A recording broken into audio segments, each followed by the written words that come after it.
So you're thinking about making a move to San Antonio, Texas, but still have a few questions?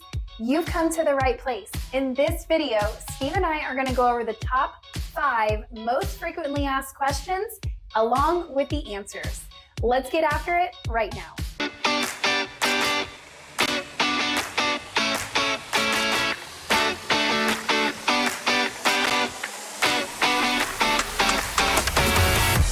If this is your first time to our channel and you would like to know everything there is to know about living in San Antonio and its surrounding areas, make sure you subscribe or tap the bell for notifications to ensure that you're one of the first to be notified when we bring you new market updates. My name is Katie Powers, and my husband Stephen Garza and I get phone calls, emails, and texts from people just like you every single day who are looking to make a move into the area. Whether you're 6 days or 6 months away from making that transition, we would absolutely love to hear from you. All of our information is listed right below, and Steve and I would be honored to be your realtors of choice. Now let's dive in to the top 5 most frequently asked questions about San Antonio. Number 1, why are property taxes so high? I get this question almost every single day, if not twice a day. This is a big one, especially if you're coming from a different state that doesn't have high property taxes. You will be shocked when you see our property taxes. Let me tell you why. So Texas does not have a state income tax. So we have to get the money somehow to help our infrastructure, our schools, and all things that Texas needs to keep running. So instead of taxing federal income tax, So instead of taxing a state income tax, we have a higher property tax. But I will say, for overall tax burden, when you look at Texas in the ranking of all of the states in the United States based off overall tax burden, Texas is ranked number 7. So when you divvy out how all the taxes come down, we are still one of the least expensive states for tax burden.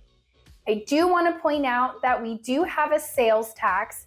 It's very low. Our total sales tax on, groceries, going out to dinner, those types of things is 8.2%. So just some food for thought. That's what the sales tax is for Texas. It's still significantly lower. When I lived in Virginia, I always got shocked on the sales tax because it was like a separate line item. It's not a separate line item here. It's just 8.2. All right, let's dive in to the next. All of our information is listed right below, and Steve and I would be honored to be your realtors of choice.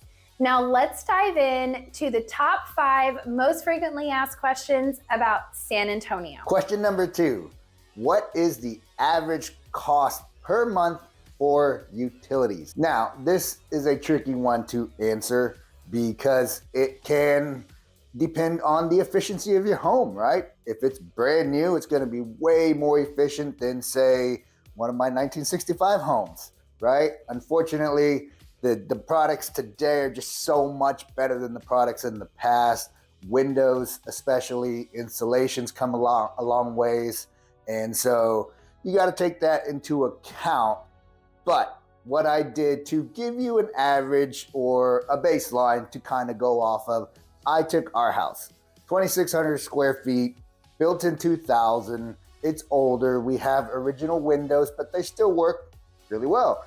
And so our average monthly utility cost is $229. So when I went back and looked at the year from CPS, or City Public Service, which is our electric and gas, we only have one utility company for electric and one for water, and they handle multiple services. So CPS is gas and electric.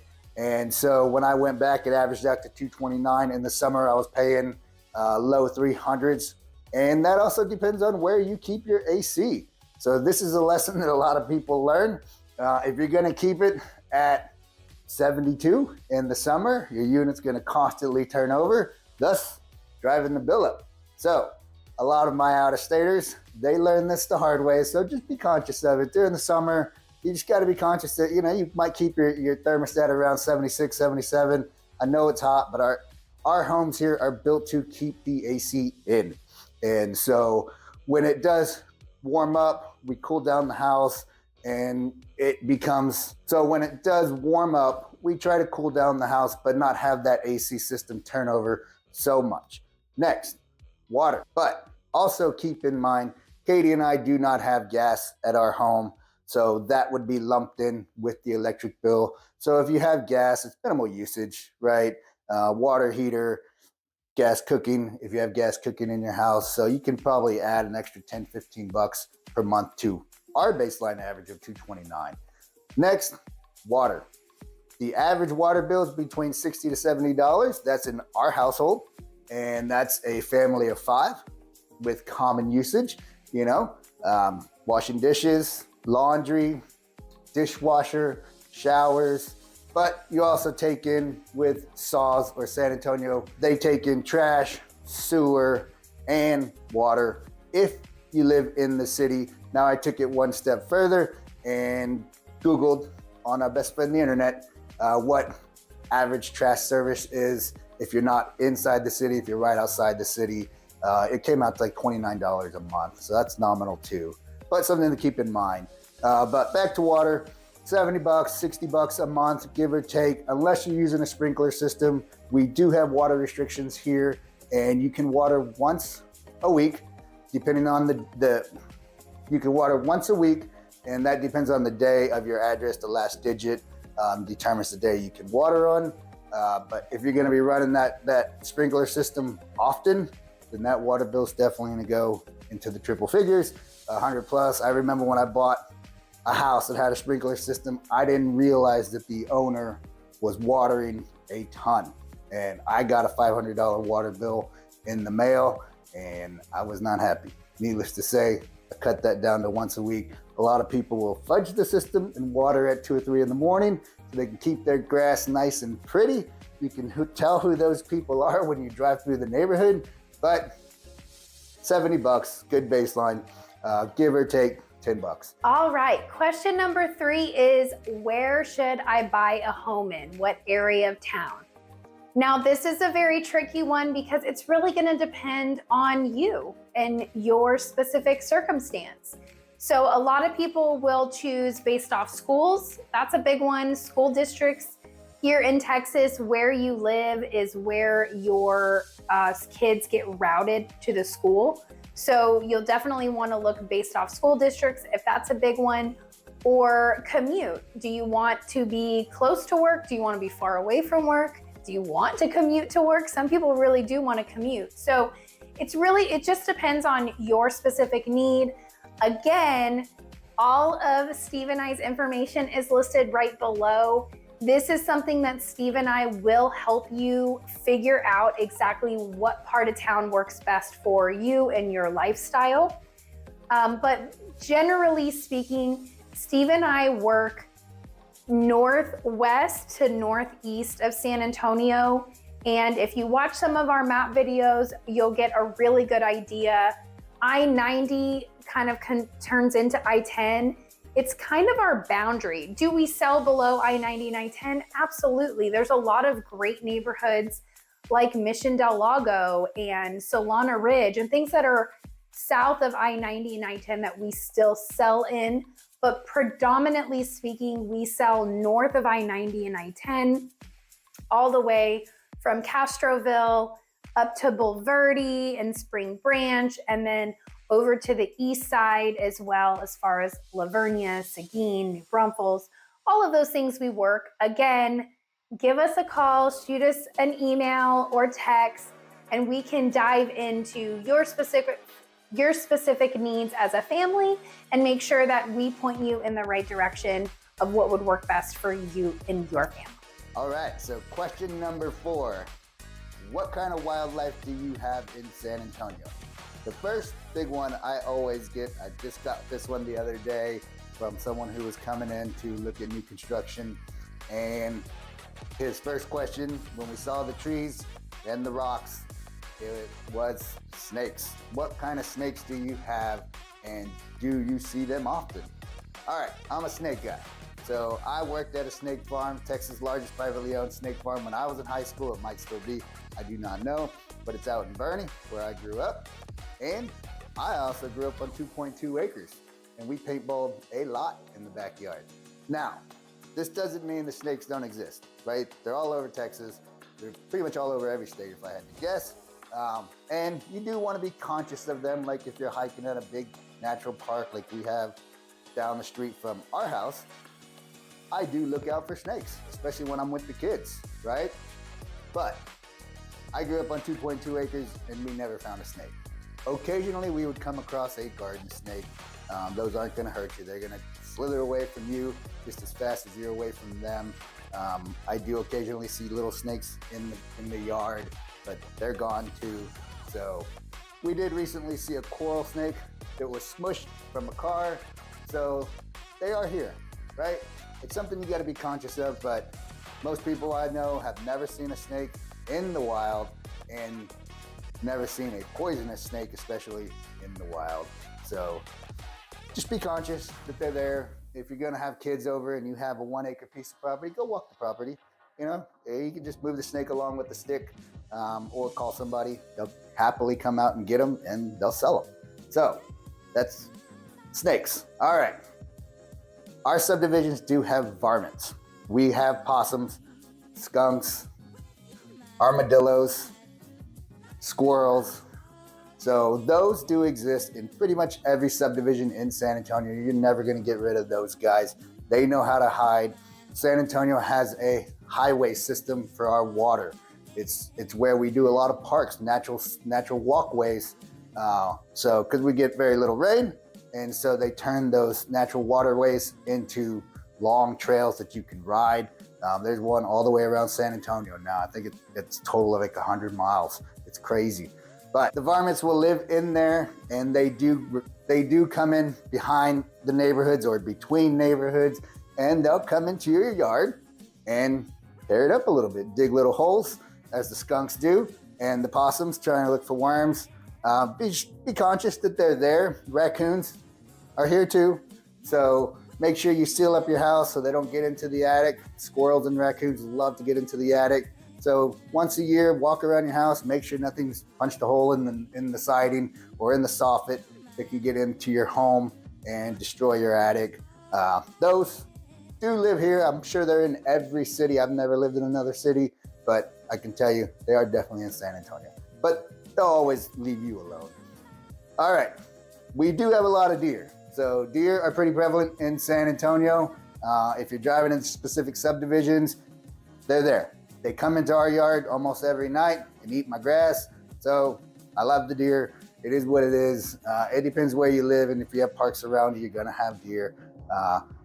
The big one that I got and kind of blew me away, but somebody asked about hogs. Time ago about hogs. Now, hogs do live on the outer skirts of San Antonio, right? They're in the woods, they're in the forest, they're in the plains, but they don't necessarily come into the city. I've never even seen a wild hog in a neighborhood before. Doesn't mean that they don't exist, but just know that article, it still is out there. But I mean, hogs, they work at night too, so you might find some rooting up in the neighborhoods in the brand new subdivisions way outside downtown San Antonio, but you don't see them during the day. You'd have to go find them, literally. So yeah, that wraps it up for wildlife. Now, I will just add to Steve's information on wildlife. If you're looking in a new build community, you will see a lot more of the wildlife as they are learning that this is no longer their land. So I do highly suggest you get set up on a pest control system. Scorpions are really big if you're living up in like the Bernie area and out towards Castroville. But once you start living in an area or neighborhoods start becoming, or once neighborhoods start growing in that area, all of the pesky wildlife learns it's no longer their land and they go away. So it's more of a just letting you know, if you choose to live out in Castroville, you might see a hog, or you might wake up the next morning and have some flower beds overturned. I hear they really like mulch. So just some food for thought. Also during the summer, When we get a few, thunderstorms, our mosquitoes are insane. So buy some bug spray, you'll survive. We all survive, not a big deal. All right, so let's move on to our last and final, fifth most frequently asked question is, do you get natural disasters? So we get this a lot. We've got a lot of people that also, when they're moving or thinking about moving to Texas, they also look at Arizona, they look at Florida. It's very common. We get these questions a lot. So let me just say San Antonio is so perfectly placed, in my opinion, because we do not get earthquakes.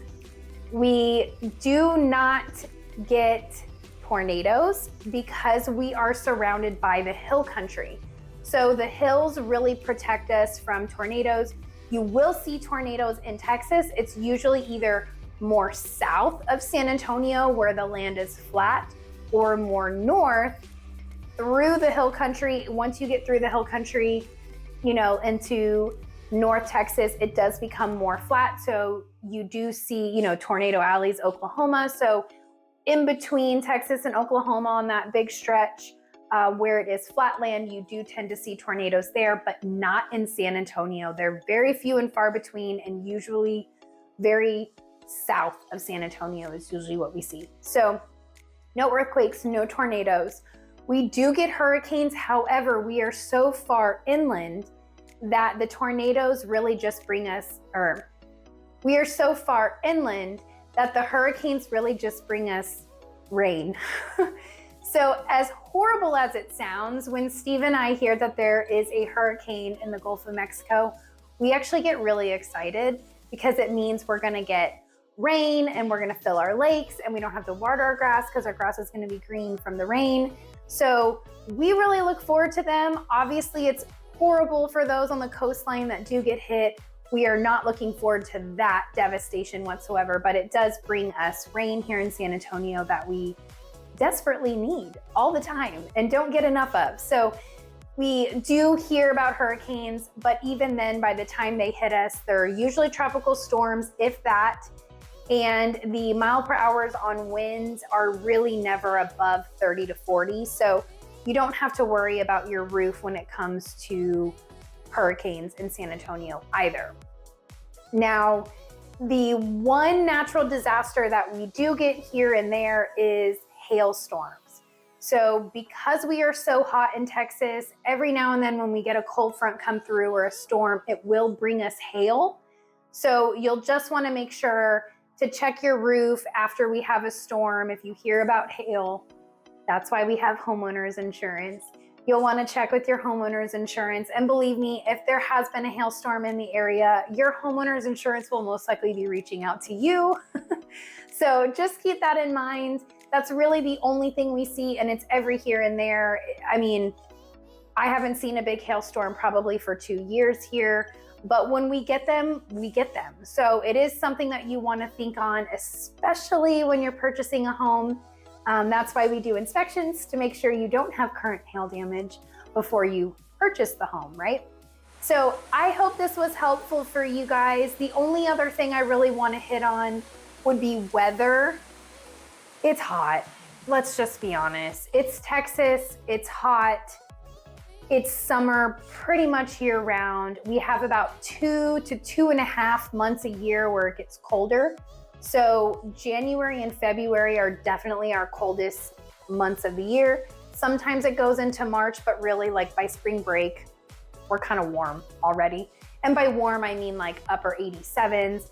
And when I say cold, I mean, this last week was the coldest I've seen it in San Antonio, and we were 20 degrees. We got a light dusting of snow and the whole city shuts down because we don't have salt trucks. So I know the whole nation makes fun of us every time we get snow and the whole city shuts down.